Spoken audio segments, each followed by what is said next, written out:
Now to my question. To Sami Okudzeto. I'm ready for it. So, Nana, just a minute before you answer. Okay. So if the controller comes and says that, just like your friend sent you the preliminaries, that the contract had 5% mobilization for preliminaries, and so there was a justification for that payment to be made. And they said there was according to they said there was a guarantee. Yes. There's a bank guarantee. But let them come and let him offer his explanation. Then let's take it up from there. All right. Okay. So now, Sami said there's a 2 million payment made for SkyTrain. Yeah. And we haven't seen the SkyTrain. Is that the one they took the money from that fund? Yes. The investment fund. GIF. Yes. The Ghana Infrastructure Investment Fund. And then there was some money spent over Sputnik. Ejapa, $12 million. Sputnik is which one? Sputnik, the COVID vaccine. The one they had a parliamentary committee from Russia, where the minister said he wasn't. Ajimamenu, yes. Yeah. And then when you authorized it, but the vaccine came, I didn't come. And the vaccine is from Russia. It decides to deal with middlemen, sheikhs from Dubai, when you could have dealt directly as a government. The ambassador told us. I went to see the ambassador with Honorable Akando. That these things. In fact, they even issued a statement. These things. Recently, the Honorable Defa Makbo also made a disclosure about some money that we also have with one of those, whether it's a UN agency or WHO group, for some medications. We have some money that we've left there. Yes, yeah. I don't know why. And then, I'm still looking for the ECOWAS $200,000 that they donated for the flood victims. I intercepted documents from ECOWAS.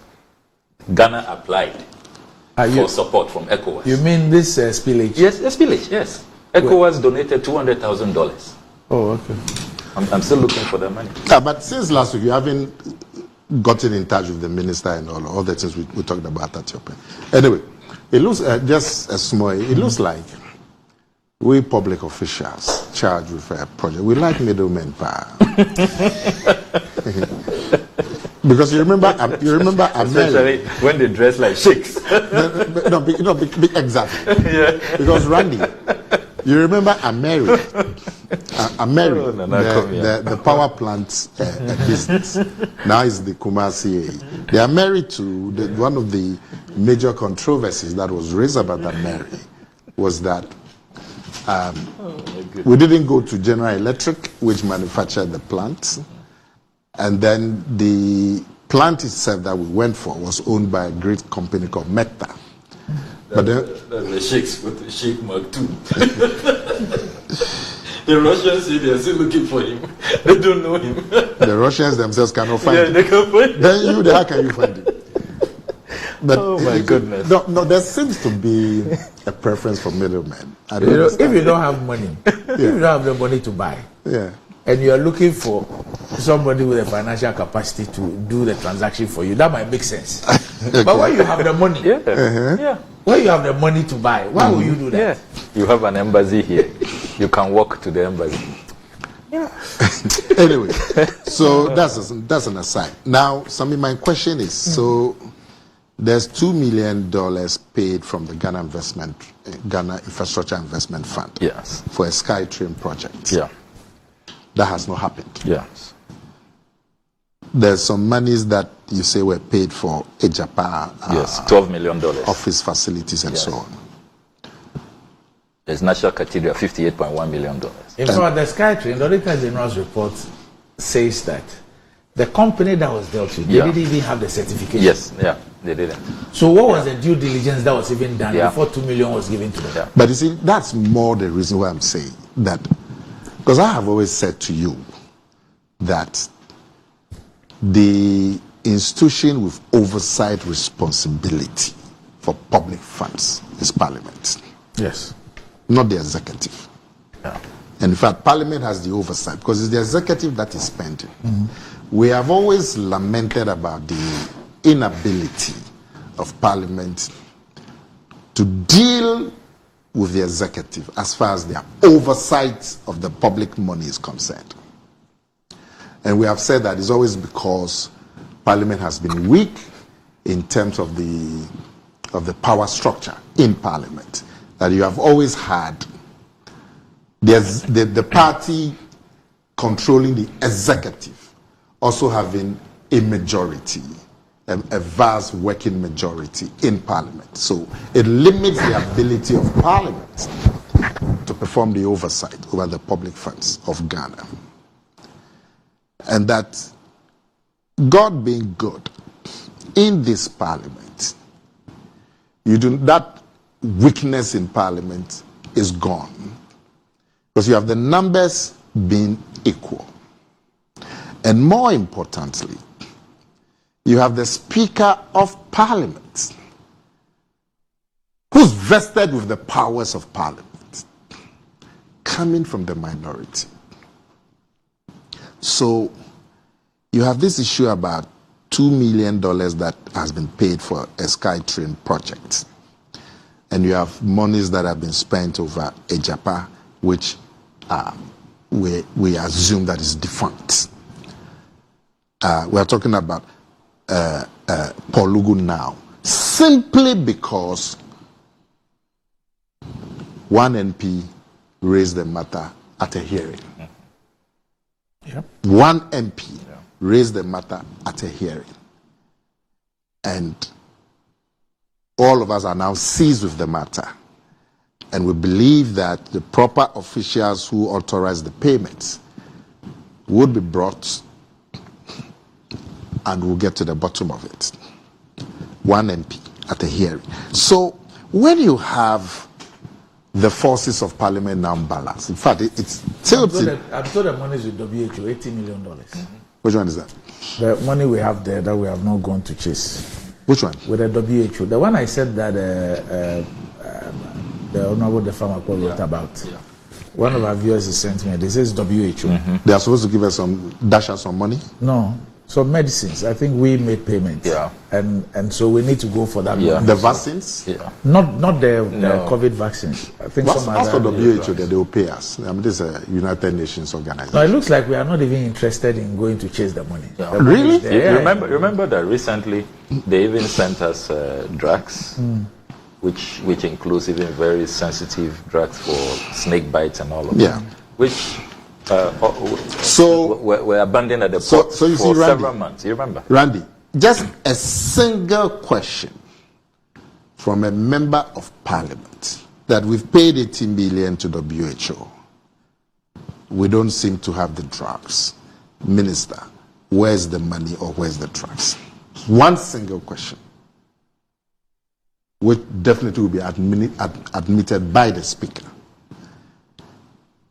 We seem to be like the Parliament of 2001 or 2009. Same. That's where my disappointment comes from. So this 2 million SkyTrain money, that not one member of Parliament, if the majority won't do it because maybe they understand it, the minority, not one member, can file a simple question to the relevant ministry that this 2 million, one, have you paid 2 million to SkyTrain? What was the basis of the payment? What has happened to it? Just one question. 3 years down the line, 4 years down, we can't. So the questions have been asked. I remember that Honorable Jogate even came to explain himself, what his role was, who we should ask and all that. Yeah. They've all been passing the back. Amewu also passed the back. That happened before he came. How can Parliament allow a minister on the floor to pass the back? But if they are going to pass the back, hold a hearing like this, committee. Yes. Right, parliamentary committee. Committee. Because you have the power. But Sputnik, we had that committee, but our money is still there. Sputnik. But that's what you said. The minister came to cry that it was a mistake. Yes. But that's what the money is still there. He said he was so stressed, so he couldn't think. Yeah, but at least there was a committee, and the minister came to admit. And so, but the committee could have decided. We still don't. Sheikh Maktoum has not refunded our $2.4 million. The people of Insutem. He seems to be your friend. The people of Insutem. I can't believe how one sheikh is okay. I'm saying the people of Insutem. Yeah. in the eastern region. Yes, Fantiakwa. Fantiakwa. They have a saying that the Utu Okrafu. Now to yeah. So what is the?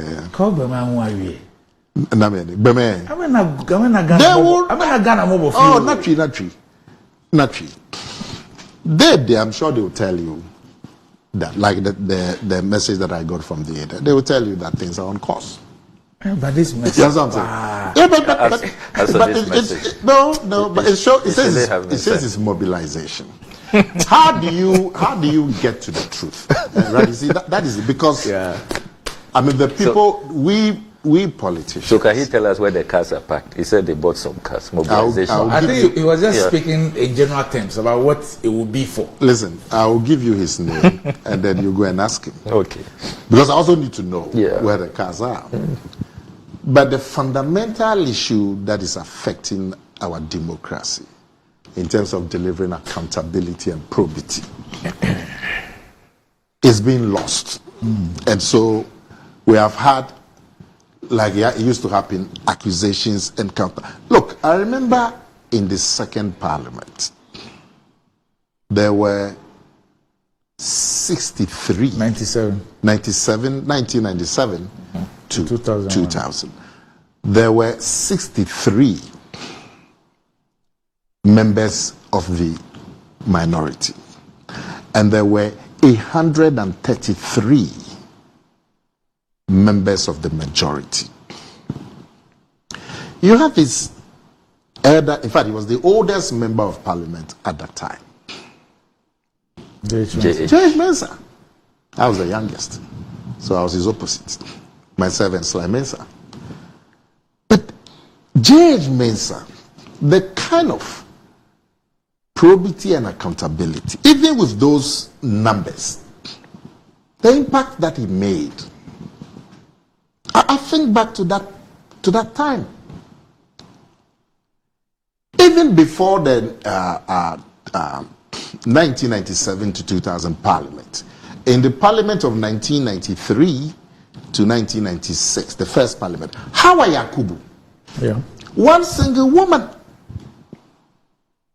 she will come out of parliament and hold a press conference on the corridor and make the issues public issues. One single woman. Now you have a situation where the minority is not a third of the house or one single woman. They are half. And you have the speaker. They are holding press conferences every day.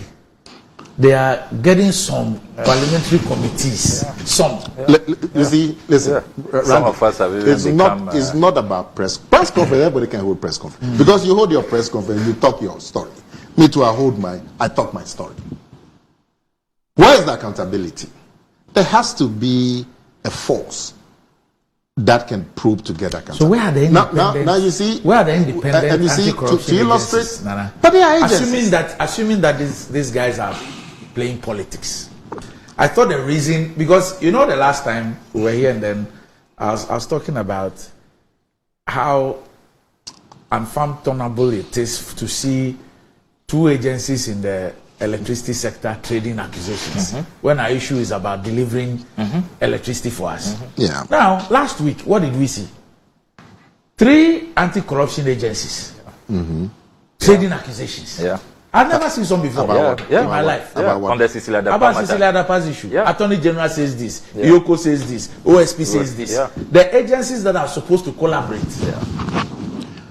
But Randy, I'm saying, and you agree, that the Constitution of Ghana vests the oversight over public monies in Parliament.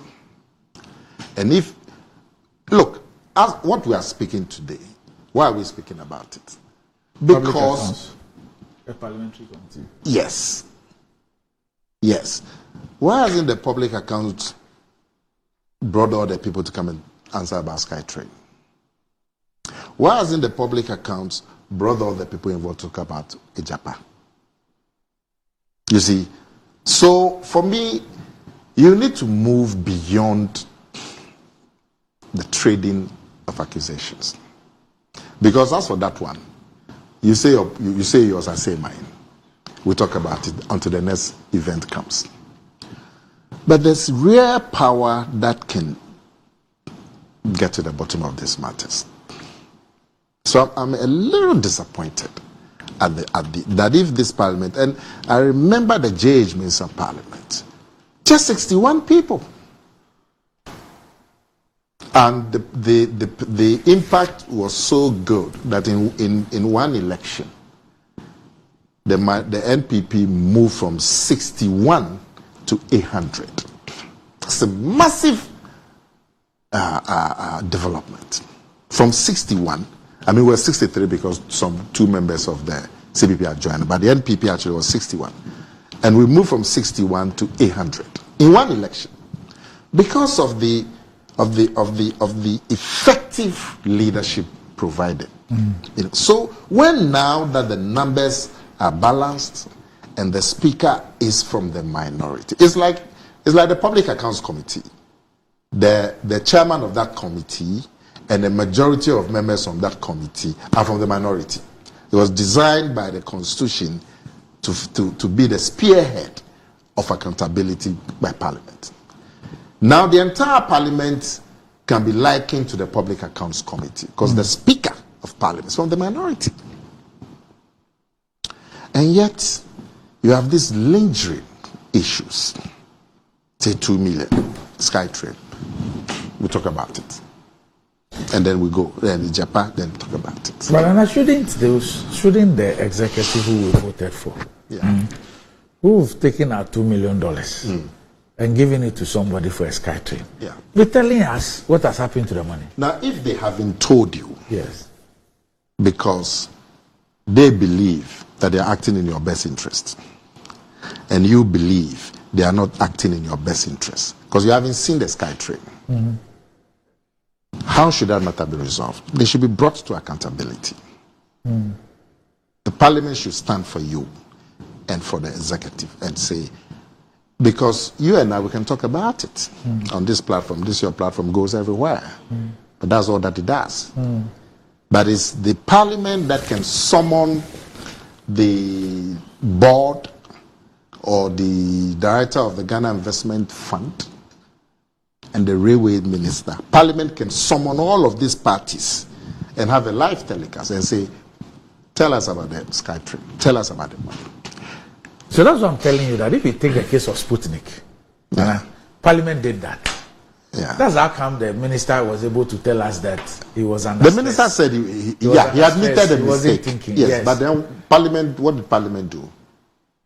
I think they laughed at him and let him go. No, Parliament, there's a report recommending his removal, that there should be a vote of censure. They submitted, but of course, they won't get the votes. But now he's no more the minister, so we need the money. We need the money retrieved. You mean? And there's only the executive. No. There was a consensus report. Yes. That the minister should resign. Should be removed from office. That he should face a vote of censure. And that wasn't done. Until he was reshuffled. But you see, it reinforces my point. So. But a minority cannot do the vote of censure. They don't have the numbers. You need to test. Chief, but you say that there was a consensus report that this should be done. I can imagine if the speaker doesn't move on it. Normally that's what happens. The speaker doesn't move on it. I remember when this very first parliament that we're talking about, there was a report that the head of state at that time had taken some monies from Nigeria. Yeah, the Sani Abacha matter. And we thought that that matter affected the integrity of Ghana, that the Ghanaian president, it's been reported in international media, that the Ghanaian president had taken some money from Nigeria. What for? And the minority at that time wanted to bring the matter to Parliament. The speaker said, no, these are rumors. The speaker embodies the power of Parliament. So if the speaker is not on your side, I can imagine your frustration. The speaker at that time said this matter is some newspaper reports. He's not going to have it come to Parliament. Because the motion was that the Parliament should pass a resolution or Parliament should investigate the matter.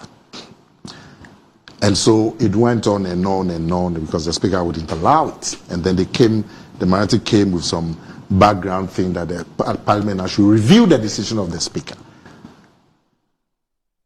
And then all the arguments. That was the day that there was a fight in parliament. But I'm saying, here you have a situation where a report has been generated by consensus that there should be a motion of censure. The only thing that can stop that motion is the speaker not admitting it.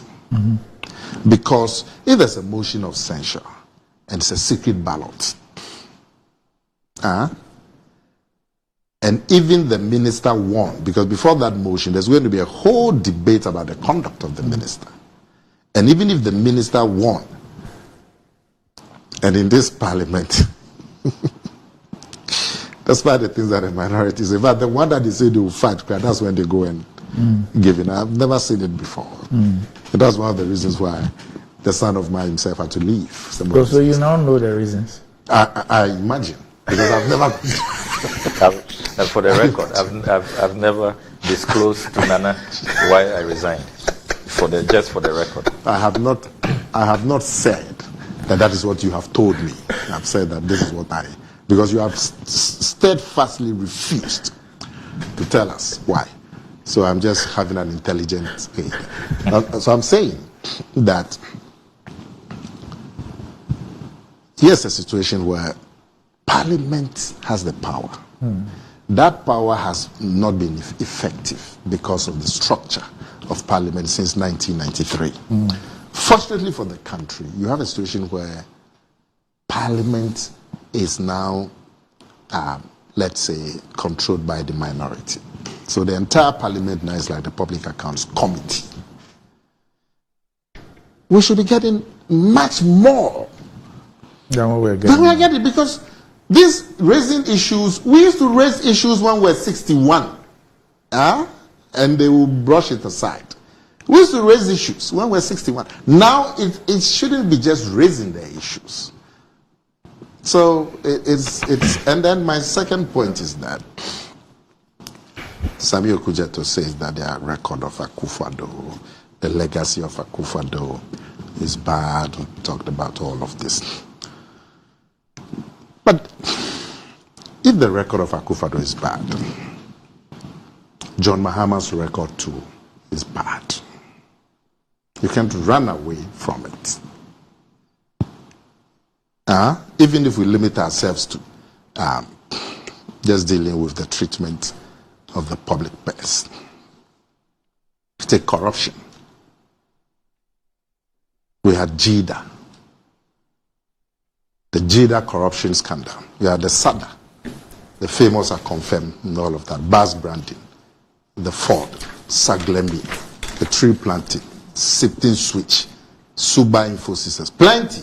In fact, one prominent politician of the NDC from the north said that because of the corruption under John Mahama's presidency, he did not think that another Northerner was going to be president in the next 20 years because of the corruption that had attended upon John Mahama's presidency. Are you referring to Mati Amedu? Yes. Okay. So, if you say Akufo-Addo's record is bad, in this case, like I said, because of the balance of forces in Parliament, you have the power and the opportunity to hold Akufo-Addo's feet to the fire. You haven't done that. What you do is you take a private decision to resign. But if that's what you want to tell, I'm saying, and you say that it's a legacy, the alternative cannot be John Mahama. Because his legacy is also atrocious. So this business about touting him as the person to come and give us some better government will not wash. It's not true. His record is there.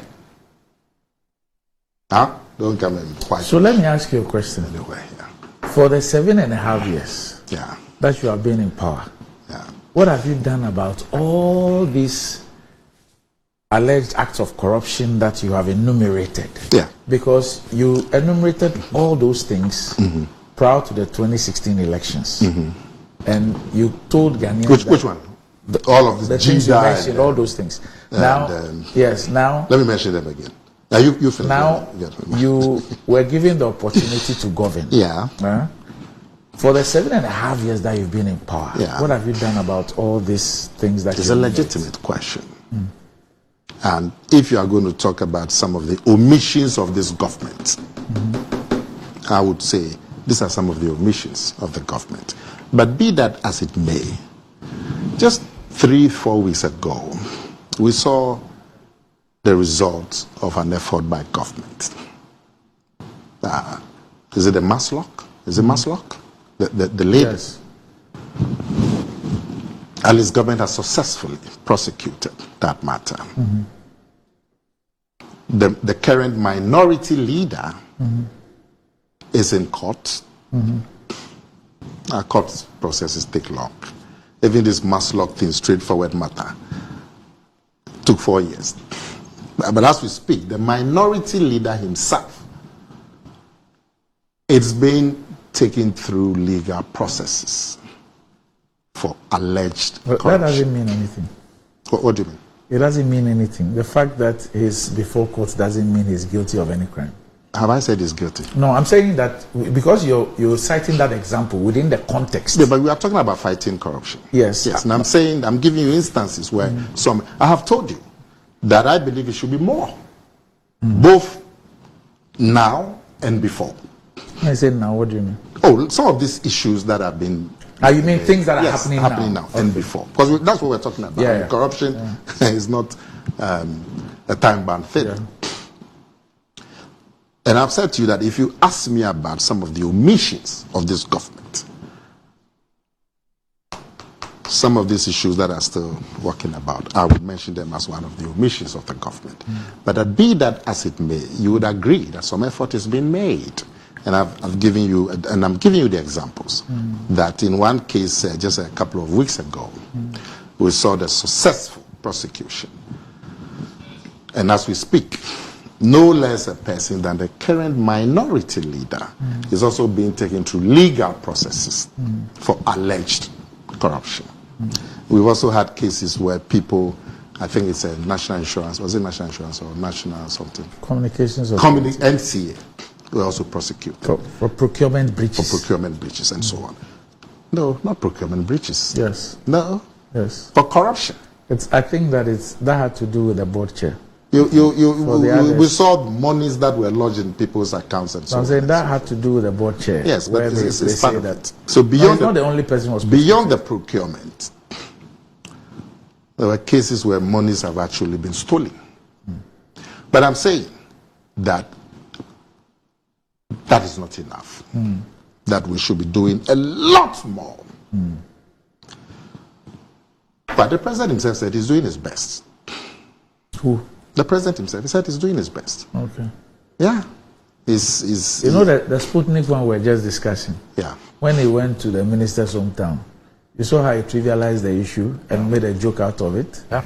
That Ghana for Omo Pai Pai na Sumu said, yes.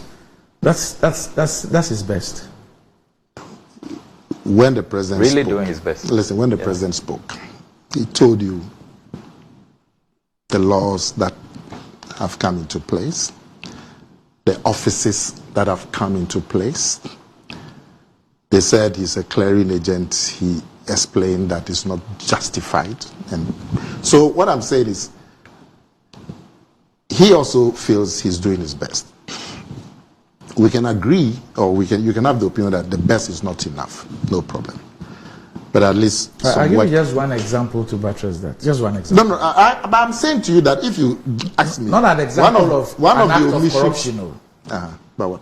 When the president was justifying the need for the office of special prosecutor, one of the key things he said was that people have the opinion, and they always say that you're unable to deal with your own because of the AG and being part of cabinet and all that. And that is one of the key reasons why we need the office of special prosecutor. However, under his tenure, anytime there's an issue about an official of his government, it is not referred anytime his government decides to refer anything to any agency to investigate, and it does not rely on the OSP. Who does it rely on? The police CID or some other body. And I always, anytime that happens, I play back that key justification for the setting up of the office of the OSP. Because the CID might be handicapped in prosecuting sitting officials. That's what you are saying. But well, he said it. Yeah. Yes. No, so you thought it would be best if he referred this matter. No, on the basis of a justification he even made. I'm agreeing with you. Yes. I'm agreeing. So you in your thinking, because of that justification for the OSP, it would have been best if he referred these matters to the OSP. Would have been walking the talk. Yes. I don't have a problem with that opinion. But the OSP, do they need, the office as set up, does it need a referral from somebody? No. But when another agency is seized with a matter, then it becomes a problem. So if you recall, the ANAS and the mining thing he did, he did some expose. Okay. You realize that when he finished, he petitioned the OSP. And then government, through the ministry, then also invited the police CID. Then the police CID invited him, and he said that the person who did that, he referred to the OSP. And so there's no way he can deal with it. And the anti-corruption coalition and all that raised that issue. Okay. That if the OSP sees with the matter, why would you refer the issue to another and have a parallel investigation on the issue? Yeah. And true, when the CID finished the report, they indicated that the person who did the expose, they do not cooperate with them, because he said he had already petitioned. Yeah. So they issued a report minus the input of that person. So the point, your point is that the fight against corruption can be better. That's your point. Oh, I won't use those words. No, if you use those words, I agree with you. Because I've told you already that if you ask me, one of the omissions of this government, all these cases that are begging for investigation, I'll point it at one of the omissions of the government. So I don't have a problem. But my point bears repeating, that if you say that there's some legacy of Akufo-Addo and it's a bad legacy, and you are calling on Ghanaians that Mahama's legacy too is bad, and so he cannot be the alternative.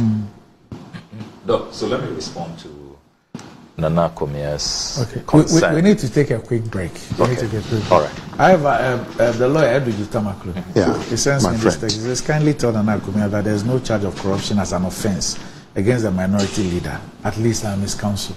So what is he in court for?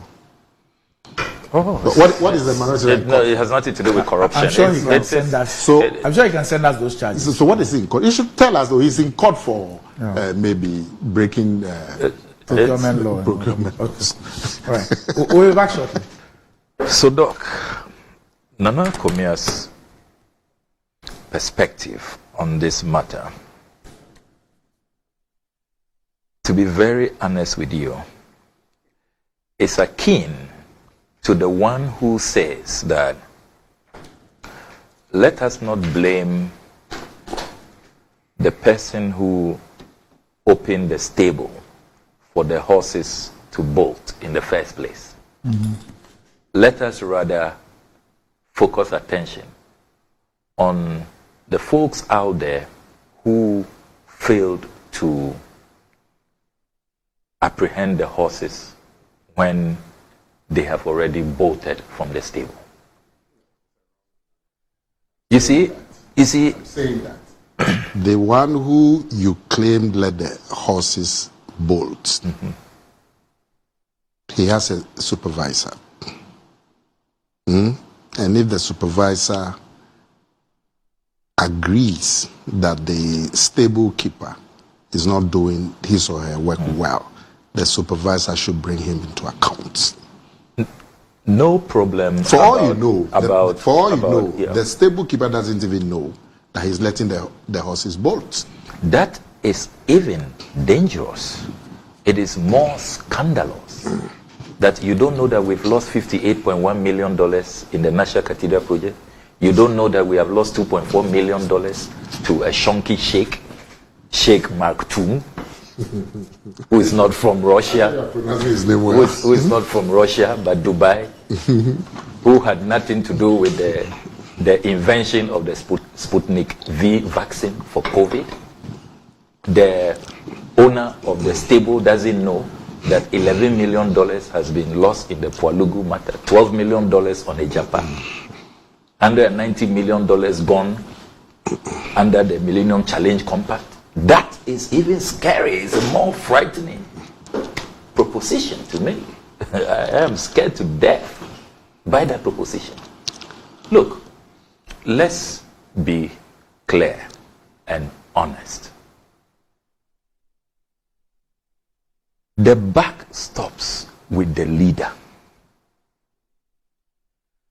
President Nana Addo Dankwa Akufo-Addo is in charge of the executive.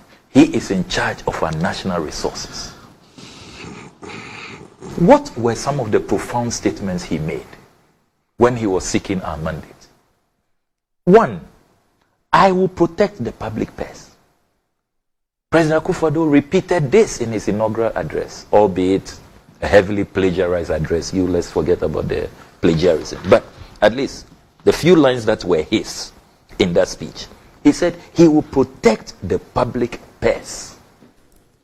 He didn't say he will count on the parliament, or he hopes that we get a hung parliament to help catch the horses when they have bolted.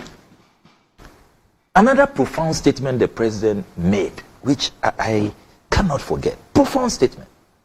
He said he has advised his men and women that if their intention is to make money, they shouldn't come into his government. They should go to the private sector. That is where money is made. Profound statement. I don't think that any of our presidents in the Fourth Republic have made such profound anti-corruption statements. Profound. Insightful. Incisive. Very thought-provoking. And you will say that, look, it's the crux of the matter. If you are not coming to public service to serve the people, to better their lot, to improve their welfare, and it's just about making money for yourself, then don't come. You have no business taking that public oath. So President Akufo-Addo says that he has told his men, I don't know where he met them, and informed them. I'm sure Nana Akomea was sitting on the front pew, He came to tell us. Afterwards, we were not in the meeting. You don't know where he met his men. I don't know. Yes, I don't know where he met his men. Whether it was his Nima residence or at Pediasi. He said that. Look, he's met them and told them. Afterwards, he only came to announce to us. I can imagine how stern he was.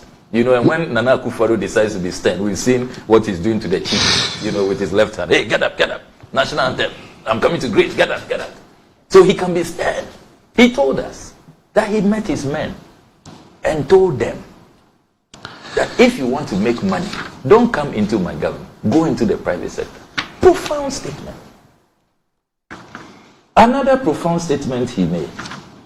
He says, the era of soul sourcing is coming to an end. The era of soul sourcing.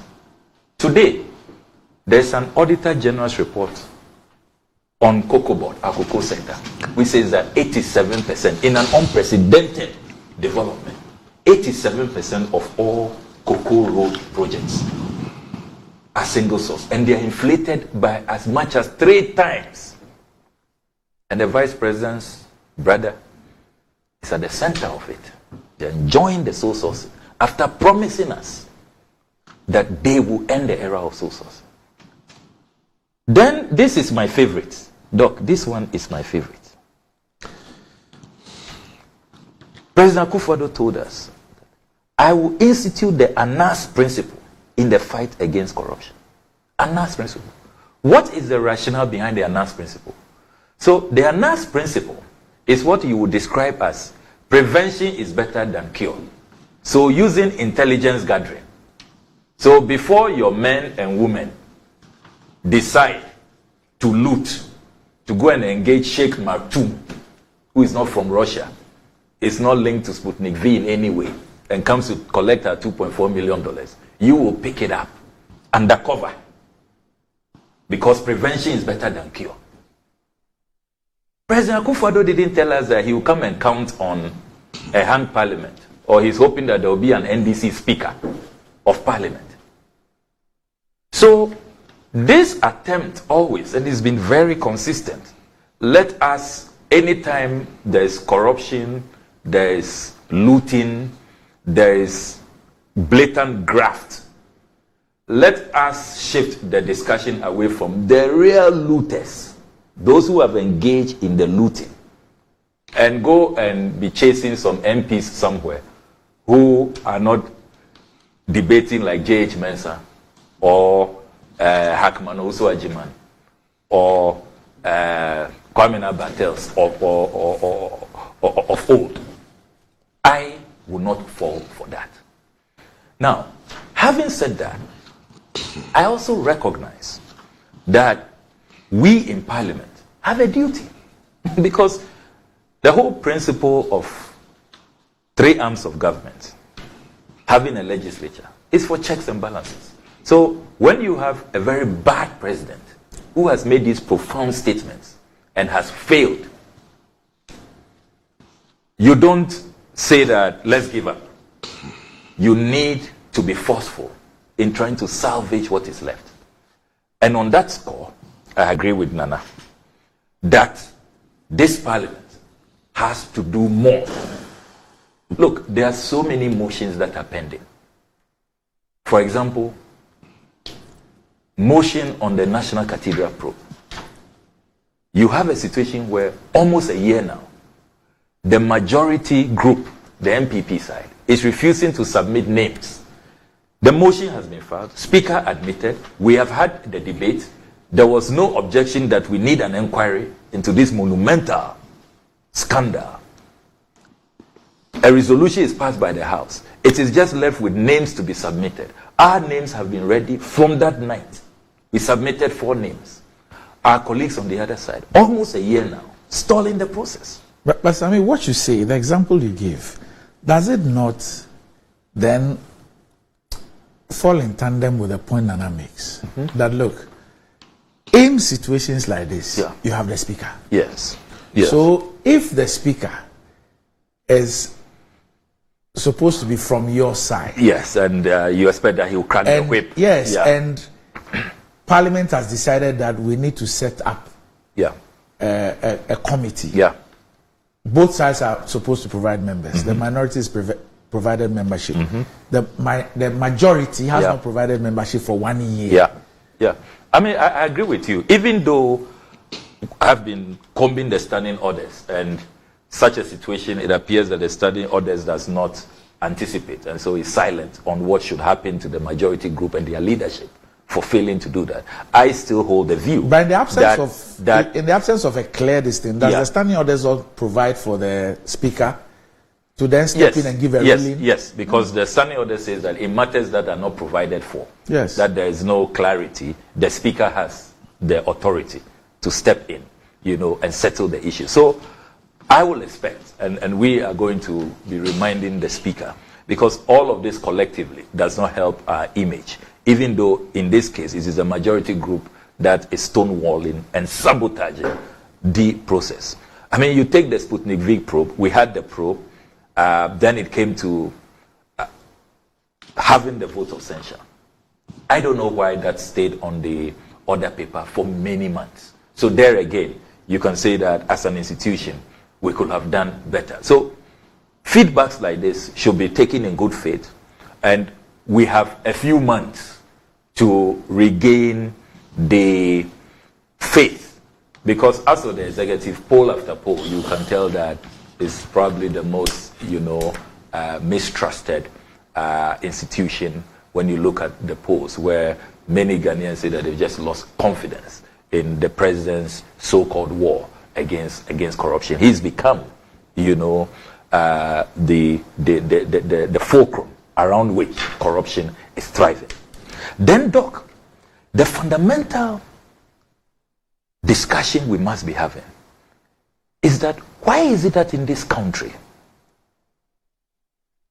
the system appears to rather protect the corrupt? Explain that. Corruption is taking root, and corruption is thriving with impunity. And if you have observed, Doc, for many, many, many years, look, for more than 30 years, we can count only 2 presidents who made sure that the Attorney General they have appointed prosecuted their own.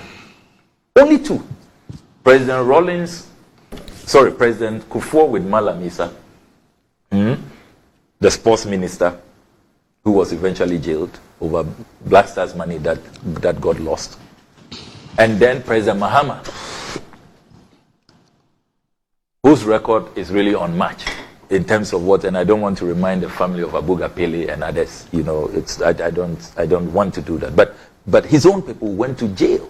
His national service appointees were being prosecuted for padding the national service list. I can't recall whenever under this president, even when there are matters to be investigated. Look, I was so outraged when I read that resignation response that the president sent to Cecilia Dapa.